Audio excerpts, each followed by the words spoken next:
Orada olan əməkdaşımız Vüsalə Babaşova bizə son məlumatları çatdıracaq. Vüsalə, hər vaxtın xeyir olsun. Hər vaxtınız xeyir olsun. Sizi Şuşadan salamlayıram. Bəli, sizin də qeyd etdiyiniz kimi Türk Dövlətləri Təşkilatı üzv ölkələrinin rəqabət qurumlarının rəhbərlərinin 3-cü iclası və rəqabət forumu keçirildi.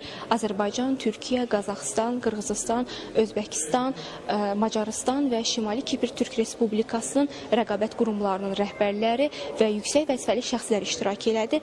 Eyni zamanda Türk Dövlətləri Təşkilatının baş katibinin müavini Merey Mukajan da iştirak etdi. Azərbaycan 2025-ci ilin oktyabrından bəri Türk Dövlətləri Təşkilatına sədrlik eləyir.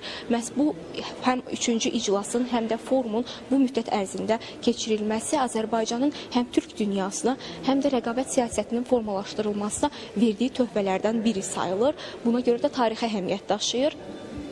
Forum və 3-cü iclasda rəqabət siyasətinin formalaşdırılması, bugünə qədər əldə olunan inkişaf və təcrübələrin bölüşdürülməsi baxımından bir sıra müzakirələr aparıldı. Anti-insar və İstehlak Bazarına Nəzarət Dövlət Agentliyinin sədri Elnur Bağırov Qarabağın işğaldan azad olunması prosesinin bu siyasətə, rəqabət siyasətinin formalaşdırılmasına və iqtisadi inkişafa mühüm töhfə verdiyini bildirdi. Qarabağın işğaldan azad olunması təkcə Azərbaycanın ərazi bütövlüyünü bərpa etməsi deyil, eyni zamanda Türk dünyasında iqtisadi əlaqələrin dərinləşdirilməsi, həm rəqabət siyasətinin formalaşdırılması və əməkdaşlıq baxımından mühüm töhfə, mühüm əhəmiyyət daşıdığını bildirdi. Eyni zamanda Azərbaycanın həm Türk Dövlətləri Təşkilatına sədrlik etməsinin iqtisadi sahələrdə yeni imkanların yaradılması üçün mühüm əhəmiyyət daşıdığı bildirildi. Azərbaycanın məhz təşkilata sədrlik etdiyi dövrdə Türk Dövlətləri Təşkilatının bir araya gəlməsi Azərbaycanın bu istiqamətdə atdığı addımlardan biri sayılır. İqtisadiyyat Nazirinin müavini Səməd Bəşirli isə Azərbaycanla Türk Dövlətləri Təşkilatına üzv ölkələr arasında ticarət dövriyyəsindən danışdı. Səməd Bəşirli bildirdi ki, təkcə keçən il Azərbaycanla sözügedən ölkələr arasında ticarət dövriyyəsi 7 milyard dollarla ölçülüb. Eyni zamanda qarşılıqlı investisiyaların yatırılması həm indiki dövrdə davam eləyir, həm də gələcəkdə yeni investisiyaların, yeni sərmayələrin qoyulması planlaşdırılır.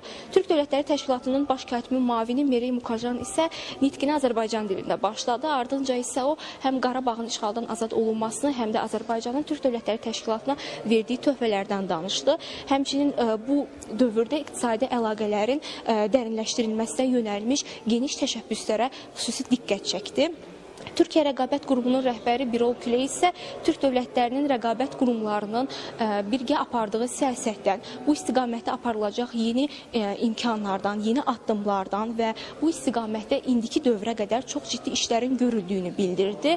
Ardınca isə Qazaxıstanın Rəqabətin Müdafiəsi və İnkişafı Agentliyinin sədrinin müavini Bolat Sambetov isə inkişaf üçün yeni istiqamətlərin gələcəkdə görüldüyünü bildirdi. Hətta ölkələrin sözügedən bu ölkələrin, Türk dövlət dünyasına məxsus ölkələrin yeni iqtisadi əlaqələr quracağını, bundan başqa informasiya təhlükəsizliyi sahəsində də əməkdaşlıqların dərinləşdiriləcəyi bildirildi. Sonda isə tərəflər birgə sənəd imzaladılar. Sənəd ilk ortaq sənəd razılaşma sayılır. Bu sənəd tarixi əhəmiyyət daşıyır, çünki rəqabət siyasətinin formalaşması istiqamətində Türk Dövlətləri Təşkilatının rəqabət qurumlarının rəhbərlərinin ilk imzaladığı sənəddir. Bu sənəd həm gələcəkdə inkişaf baxımından, həm də gələcəkdə təcrübələrin bölüşdürülməsi baxımından xüsusi əhəmiyyət daşıyır. Sonda isə yenidən qeyd etmək istəyirəm ki, Azərbaycan 2025-ci ilin oktyabrından etibarən Türk Dövlətləri Təşkilatına sədrlik eləyir. Bu il keçiriləcək Türkiyədə keçiriləcək zirvə görüşündə isə proses sona çatacaq. Mənim çatdıracaqlarım bu qədər idi. Söz yenidən xəbər mərkəzində. Təşəkkürümü bildirirəm Vüsalə.